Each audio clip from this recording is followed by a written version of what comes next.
Hello everybody, it's me, Alex Hunted, and today I am talking to you guys about Terminator Geniseye, as you can tell from the title that's probably below.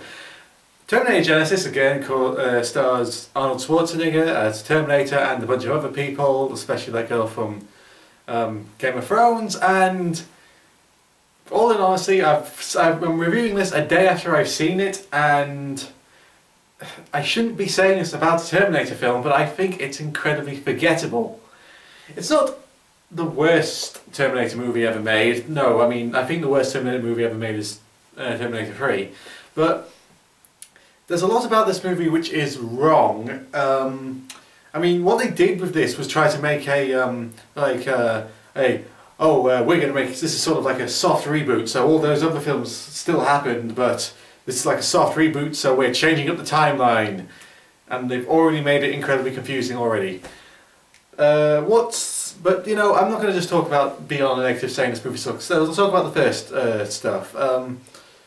From as you've seen in the trailers and already been spoiled for you, because if you've seen the trailers, it's already spoiled. So the new Terminator, played by the guy who's the John Connor Terminator, who I forget the actor's name. He is clearly having a lot of fun in this role, playing the Terminator. He's kind of like, you know, he's not just like a blank, dull Terminator who's like, you know, he's not like the other Terminators who are just emotionless and all that sort of stuff. He's actually clearly having a lot of fun with this. Although it does lead to a problem, which one of the lines in the movie is that this new Terminator, which was created by Skynet of John Connor, when they shoot him, he groans and he makes pain noises because he says, "Oh, is this a memory of pain?" It's like, why? It's sort of that line from The Simpsons where it's like, why? Why was I designed to feel pain? What's the point of having a robot, a Terminator especially, that feels pain? Anyway, Arnold Schwarzenegger's back, and it's great to have him back. To be honest, he's even though he's playing a Terminator, he's supposed to be an emotionless robot. He's clearly got lost chemistry. He hasn't lost a thing of it, and he is so much fun to watch. What else? Battle sequences I did like, especially the opening where it has John Connor doing one of those big battle speeches, while they cut it over him and other resistance people fighting. That's very well put together, I think. What else? CGI, God, it's very, very hit and miss, the CGI. Some of it is very good, I think, and others is not very good at all. Especially the T1000, T1000 Terminators and the liquid metal Terminators. For some reason, they haven't improved the CGI from Terminator 2, which was years ago. It's not terrible, but it's okay. But it's all bad when you look at Terminator 2, and that CGI is just as good as the CGI that's in this current movie. Speaking of other problems, if you've seen the trailer, you've practically seen the movie, and that's not really the movie's fault, but you know, what's the point of having these big twists like John Connor's the Terminator if you're going to reveal it in the trailer? God, why do the Terminator, especially the Terminator trailers, keep on making this mistake? They did it in Terminator 2, they did it in Terminator Salvations, and now they've done it for Terminator Geniseye.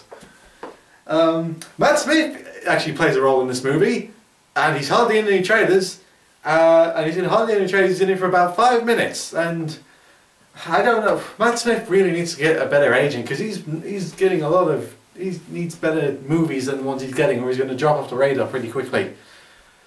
The guy who plays Kyle Reese,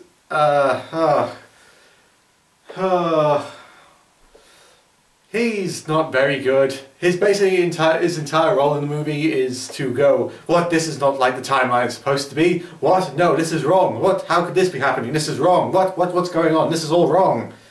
I'm supposed to save you and Sarah Connor. And this whole, basically his only role is to basically for him and Sarah Connor to fall in love, and they don't really have much of a chemistry together in this movie either, and I don't know. What else, other stuff do they do in this? There is actually some good. There's some good sidelines in this movie, which I did like. Because in the movie, well, actually, this leads to a problem, but it leads to a good line. Apparently, a Terminator knows how to build a time machine. Arnold Schwarzenegger's Terminator with Sarah Connor managed to build a time machine that they can only use once, and they need a Terminator CPU chip to actually work it. But but the Terminator chip can only use it once. But it's still that thing is like, okay, we know a Terminator is built to kill. It's a killing machine, but why would Skynet give them these ability? Would give them the memories of how to build a functioning time machine. I mean, if the Terminator can go back in time, can just build a time machine and go back whenever it likes, well, they could have gone back so many times. What else? But anyway, this leads to a good line because Sarah Connor and Narcisse go in the time machine to go try and kill Skynet. In 2017, but the Terminator can't go through because he's in battling the T-1000. His arm gets damaged and he can't go through because they need the time machine. Living tissue, only living tissue can go through it. That's why they put living tissue over the Terminator. But his arm gets damaged, so he says he's going to take the long way, and it gets to a scene where he's saying, "So what did you do for these 30 years? You became a construction worker." I don't know about you, but I would love to have seen this like a spin-off movie of Arnold Schwarzenegger's Terminator as a construction worker. They also go in a bit with, which quite a few Arnold Schwarzenegger movies have been doing recently, which is going into saying Arnold Schwarzenegger's old now, so he's not as strong as he used to be and all that sort of stuff. But the way they go around it in this movie I think is pretty good, because they say, oh, they put living tissue, they had to put organic tissue around the Terminator. So, when the T-800 finds Sarah Connor and Narcisse when they go for the time machine, he looks aged, he looks older, which looks pretty good, I think. I mean, I do think it's a good explanation. It's a good, and it explains how Schwarzenegger is working. They also kind of delve into the Terminator, getting the mechanics of the Terminator starting to get a bit old. Like his hand shakes, kind of like he has arthritis, and his leg gets dislocated and he has to relocate it. But they kind of forget about it at the end of the movie, and I thought that would have led to something, some interesting things if this movie was to get a sequel, like a Terminator, basically an old Terminator. But no, they kind of forget that plot point at the end of the movie. J.K. Simmons is also wasted in this movie. He's in it for about 20 minutes, and then he walks off. He just walks off the scene. He just walks off the movie, never to be seen again, even though he's been shot about 3 times. We don't know if he lives or he dies. He just walks off. But I don't want to think that this movie's like a terrible movie. It's not. If I was to rank it in the Terminator movies, it's better than Terminator 3, and I think it's a bit better than Terminator Salvation, but it's nowhere near as good as the original Terminator or Terminator 2. Should you go see it? If you're a die-hard Terminator fan, I would say you should, but you might leave it a bit annoyed with some of the changes they've made. If you're a casual moviegoer, I think there are better movies to go out and see at the moment. I would honestly catch this either on Netflix or DVD when it comes out.